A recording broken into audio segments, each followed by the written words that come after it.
যখন কেউ আমাদেরকে খাবার নিয়ে অনুগ্রহ করে খেতে বলে, যখন কেউ অন্ন গ্রহণ করার জন্য আমাদের নিমন্ত্রণ দেয়, বা হঠাৎ কোনো পরিস্থিতিতে কারোর সঙ্গে দেখা হলে, সাক্ষাৎ হলে যখন বলে দুটো অন্ন গ্রহণ করতে, দুটো খেতে, বা যে কোনো প্রকারের খাবার খেতে, তখন কি তুমি তাকে মুখের ওপরেই ফিরিয়ে দাও? অনেকেই দাও। তোমরা তো আমার বাচ্চা, তাই আমি যেটা বলবো সেটা কি শোনার বা মানার চেষ্টা তোমরা করবে? অন্ন যদি উপর থেকে ভগবান বা মালিক তোমাদের জন্য লিখে থাকে, তবেই সেই অন্ন তোমাদের কপালে জোটে।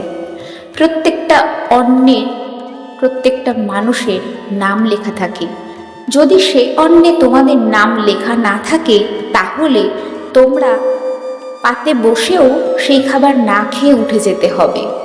আর যদি এমন হয় তুমি জানো না, তুমি এমন এক জায়গায় গেছো, এমন এক পরিস্থিতি, আর সেখানে তোমাকে অন্ন গ্রহণ করতে হয়েছে, জেনে রাখবে সেইখানে এবং সেই অন্নে তোমার নাম লেখা ছিল। তাই অন্ন কিন্তু সৌভাগ্যে মেলে, অন্ন ভাগ্যে থাকা দরকার। কত মানুষ অন্নের জন্য হাহাকার করে জানো তো?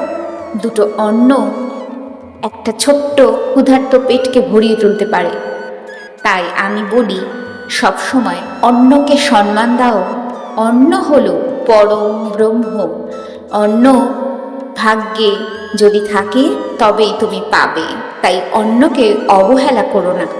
আর যদি পারো, অন্তত সপ্তাহে আমার যে বারটি গুরুবার, সেই বার তোমরা যদি পারো যে কোনো একটি প্রাণীর পেট ভরিও। সে মনুষ্য হোক বা অন্য কেউ।